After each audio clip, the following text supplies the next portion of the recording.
ఓం గం గణపతయే నమః. స్వర్ణలక్ష్మి నమస్తే అస్తు. పరబ్రహ్మ స్వరూపిణి రాజ్యం దేహి ధనం దేహి సర్వకామాంచ దేహి మే. స్వర్ణలక్ష్మి అమ్మవారు ప్రతి ఒక్కళ్ళకి చక్కగా బ్రహ్మతత్వాన్ని, తద్వారా ప్రతి ఒక్కళ్ళు ప్రతి నిమిషం సంతోషంగా, హ్యాపీగా, ఉత్సాహంగా ఉండాలని చెప్పేసి అమ్మవారి యొక్క కృపా కటాక్షం ప్రతి ఒక్కళ్ళ మీద ఉండాలని చెప్పేసి మనం కోరుకుందాం. అమ్మవారిని ప్రార్థిద్దాం. అంతేకాకుండా ప్రతి ఒక్కళ్ళకి కూడాను రాజ్యం దేహి అమ్మవారు ఒక అథారిటీని, ఒక పవర్ని, ఒక స్టేటస్ని, ఒక దర్పాన్ని ప్రతి ఒక్కళ్ళకి ఇవ్వాలని చెప్పేసి కోరుకుంటూ, దీనితో పాటుగా ధన సమృద్ధి, ధనం అనేది ప్రతి ఒక్కళ్ళకి ఉండాలని, చక్కగా వాళ్ళ ఇంటి నిండా బ్యాంక్ అకౌంట్లు నిండా ఎక్కడ పెట్టినా ధనం ఉండాలని, ప్రతి ఒక్కళ్ళకి ధనం లేదు అన్న ఒక ఫీలింగ్ అనేది వాళ్ళకి రాకుండా సమృద్ధిగా ధనం ఉండాలని చెప్పేసి అమ్మవారిని ప్రార్థిస్తూ, దీనితో పాటు సర్వకామార్చ దేహిమి అంటే మన మనసులోకి వచ్చిన ప్రతి కోరిక కూడా అమ్మవారు తక్షణమే నెరవేర్చాలి. ఈ విధంగా అమ్మవారి యొక్క కృపా కటాక్షం మన మీద ఉండాలి. 12 రాసుల వారు కూడా చక్కగా అభివృద్ధి జరిగి ఎంతో ఉత్సాహంగా ఉన్నతంగా ఎదగాలని చెప్పేసి మనం కోరుకుందాం. ఇప్పుడు మనం జూన్ మంత్ యొక్క రాశి ఫలాలు చెప్పుకుందాం. జూన్ మంత్ రాశి ఫలాలు చెప్పుకుంటే ఈ జూన్ మాసంలో మనకి 2-3 రకాల విశిష్టతలు ఉన్నాయండి. అవి తెలుసుకుందాం. ఫస్ట్ ఈ జూన్ మంత్ మనకి అధిక జ్యేష్ఠ మాస పౌర్ణమితో స్టార్ట్ అయ్యి నిజ జ్యేష్ఠ మాసం పౌర్ణమితో ఎండ్ అయిపోతుందని మీరు గమనించాలి. అయితే ఈ యొక్క 2 పౌర్ణముల మధ్య ఈ యొక్క జూన్ మంత్ ఉండటంతో ఇందులో 2-3 రకాలైన విశిష్టతలు ఉన్నాయి. ఈ మాసంలో ఫస్ట్ 2 శని త్రయోదశులు వస్తున్నాయండి. 2 శని త్రయోదశులు చాలా చాలా రేరుగా వస్తాయని గమనించుకోవాలి. కొన్నిసార్లు శని త్రయోదశి 4-5 నెలలకు కూడా రాలేదు. పోయిన సంవత్సరం ఐ థింక్ ఇదే విధంగా జరిగింది. 5 నెలల వరకు శని త్రయోదశి లేదు. చాలా మంది పూజలు చేసుకోవాలన్నా కానీ శనికి సంబంధించిన ఏమైనా పరిహారాలు చేసుకోవడానికి శని త్రయోదశి చాలా బెస్ట్ది. అలాంటిది శని త్రయోదశులు 2 వస్తున్నాయని గమనించుకోవాలి. వీటితో పాటుగా చాలా మందికి ఎప్పుడైతే అమావాస్య వెళ్ళిపోయిందో మనకి నిజ జ్యేష్ఠ మాసం స్టార్ట్ అవుతుంటూ చాలా మందికి పెళ్లిళ్ళు సీజన్ వస్తుందని మనం చెప్పుకోవాలి. పెళ్లిళ్ళకి చాలా అనుకూలమైన టైం అని గమనించాలి. ఇంకొక ముఖ్యమైన విషయము లాస్ట్ అంటే జూన్ ఎండ్లో మనకి ఏరువాక పున్నమి అని వస్తుంటుంది. ఇది రైతులకు ప్రత్యేకంగా చాలా చాలా ముఖ్యమైన రోజు. ఆ రోజున అందరూ అరకలు కట్టుకుంటారు. ఎద్దులకి చక్కగా మనకేమంటారు అలంకరణ చేసుకొని గుడుల చుట్టూ తిరుక్కొని అక్కడ నుంచి అరక కట్టుకొని ఊళ్ళల్లోకి వెళ్ళిపోయేసి పొలం దున్నటం స్టార్ట్ చేస్తారని గమనించాలి. సో ఇది కూడాను ఇప్పటికి కూడాను ఇది మనకి ఎప్పటి నుంచో ఉన్న ఒక సనాతన ధర్మంలో భాగంగా ఎద్దులను పూజ చేయటం, వాటిని నందీశ్వరులుగా భావించుకోవటం, గుడుల చుట్టూ 3 రౌండ్లు తిప్పుకోవటం, భజనలు పెట్టుకోవటం, దండారా వేయటం ఈ పనులను చేస్తూ ఉంటారు. ఒక ఉత్సాహంగా టోటల్ విలేజెస్ కూడా చాలా చక్కటి వాతావరణంలో ఇవన్నీ జరుపుకుంటూ ఉంటారని గమనించాలి. సో ఇది ఈ జూన్ మంత్లో ఉన్న యొక్క విశిష్టతలు, ముఖ్యమైన పండగలు, అలానే ముఖ్యమైన ఇంపార్టెంట్ డేట్లను మనం చెప్పుకున్నాం. ఇప్పుడు ఇంకొకటి చెప్పుకోబోతున్నాం. అది జ్యోతిష శాస్త్రం ప్రకారంగా గ్రహాల గురించి. జూన్ మాసంలో 5 గ్రహాలు మారుతూ ఉన్నాయండి. 28వ తారీఖున అంటే నెల బిగిన్ అవ్వక ముందే బుధుడు మారుతూ ఉన్నారు. వీళ్ళతో పాటు శుక్రుడు, కుజుడు, సూర్యుడితో మారుతూ ఉన్నారు జూన్ మాసంలో. ఇంకా ముఖ్యమైనది సంవత్సరానికి ఒక్కసారి మారే గ్రహం ఏంటంటే గురువు మారుతూ ఉన్నారు. ఈ గురువు జూన్ 2వ తారీఖున మారుతూ ఉన్నారు. అంటే మనం జూన్ మంత్లో 5 గ్రహాల యొక్క ప్రభావం ఎలా ఉండబోతుంది అనేది మనం చెప్పుకుంటూ ఉన్నాం అనమాట.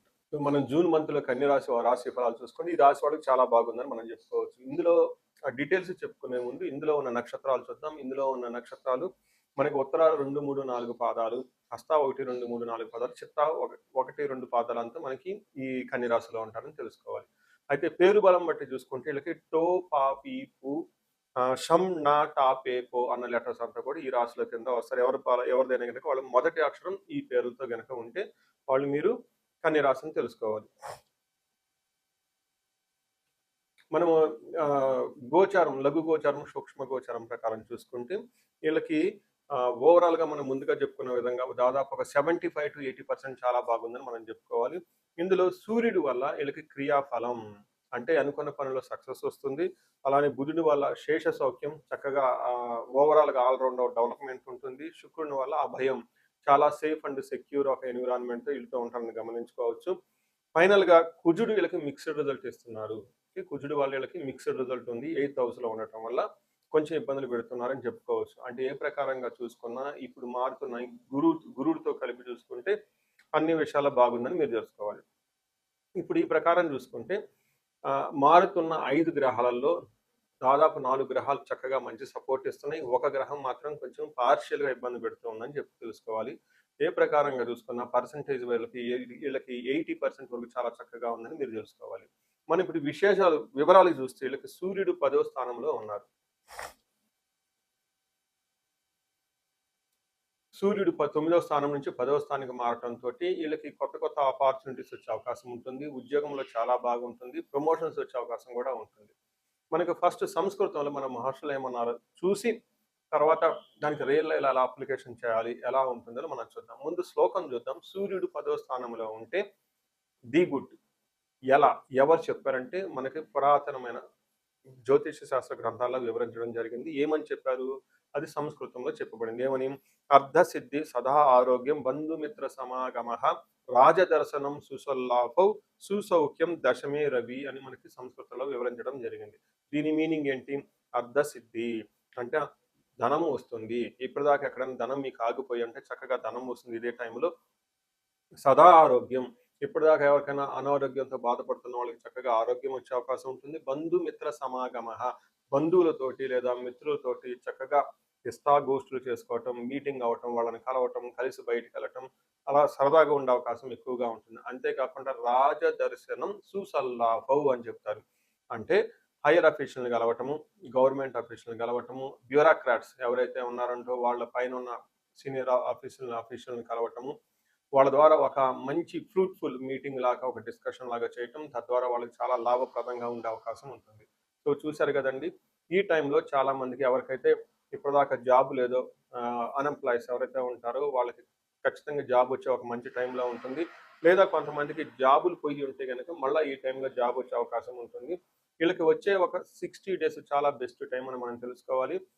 గుర్తుపెట్టుకుని డేట్లు జూన్ 15 నుంచి ఆగస్టు 15 వరకు ఆల్మోస్ట్ 2 months చాలా చక్కగా మంచి సూర్యుడు బాగా సపోర్ట్ ఇస్తున్నారు అని తెలుసుకోవాలి. అయితే కుజుడు మనం చెప్పుకున్న విధంగా కొంచెం ఇబ్బంది పెట్టే విధంగా ఉన్నారు. అదేం రాదు కదా సార్.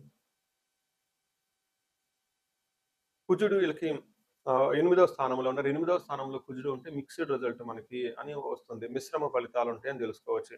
ఏ ప్రకారంగా అంటే ముందు శ్లోకం ఎలా ఉందో మనం చూసుకొని ప్రవాస కార్య హాని సాత్ కసారోగ పీడనం స్థానానాశనం రుణచ్ఛేద అష్టమస్థిత్ భవేత్ భృగు అంటారు.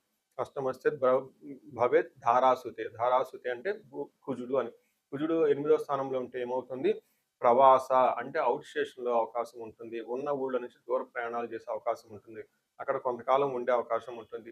కార్యహాని సాత్ అంటే పనులు చేస్తే అందులో సరైన రిజల్ట్ రాకుండా ఇబ్బంది పడే అవకాశం ఉంటుంది. కాస రోగ పీడనం అంటే విపరీతంగా దగ్గు వచ్చే అవకాశం ఉంటుంది తెలుసుకోవచ్చు. స్థాననాశనం కొంతమంది పదవులను కోల్పోయే అవకాశం కూడా ఉంటుంది. కుజుడు కొంతమందికి ఇబ్బంది పెట్టే అవకాశం ఉంటుంది. ఒక పక్క సూర్యుడు ప్రమోషన్స్ ఇస్తూనే బట్ ఇంకొక చోట కొంతమందికి వాళ్ళ కుజుడు సరిగా లేకపోతే ఉన్న పొజిషన్లో లేదంటే జాబ్లో ఇబ్బందులు పడే అవకాశం ఉంటుందని గమనించుకోవాలి. అండ్ ఫైనల్గా అండ్ మోస్ట్ ఇంపార్టెంట్ శుక్రుడు వీళ్ళకి 11వ స్థానంలో ఉండటం చాలా విశిష్టతనిస్తుంది. ఏ ప్రకారంగా వస్తుంది? పుష్టిం కాంతిం తదా ఇష్టకార్య సాధనం క్షీరాన్న భోజనం శుక్రాత్ ఏకాదశి గతే అంటారు.